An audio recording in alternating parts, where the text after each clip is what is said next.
Con quota 100 nei comuni si rischia un esodo anticipato e massiccio che creerà non pochi problemi.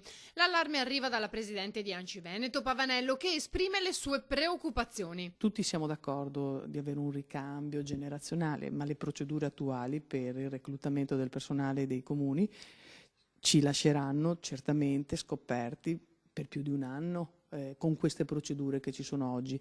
E siccome, se facciamo, partendo anche dal comune di Milano, un po' le potenziali persone che possono usufruire, ci sono 7 figure apicali, e 7 figure apicali che lasciano tutte insieme vuol dire che il comune non è in grado di portare avanti neanche le attività delle funzioni fondamentali. Sappiamo che oggi, soprattutto i comuni qui del Veneto, sono sotto organico. L'età media è di 56 anni, più si unisce questo provvedimento, cioè non siamo proprio in grado di... Non è che possiamo prendere del personale a tempo determinato, lavoro interinale, no, non è possibile per tutta una serie di regole che si sovrappongono e quindi non siamo in grado di erogare i servizi. Quindi veramente spero che venga accolto l'appello dei comuni. Ciò che preoccupa maggiormente sono le tempistiche concorsuali. Si parla di almeno 8 mesi, ma nel frattempo... Qui non è semplice pensare che ci siano procedure semplificate e quindi noi siamo molto preoccupati.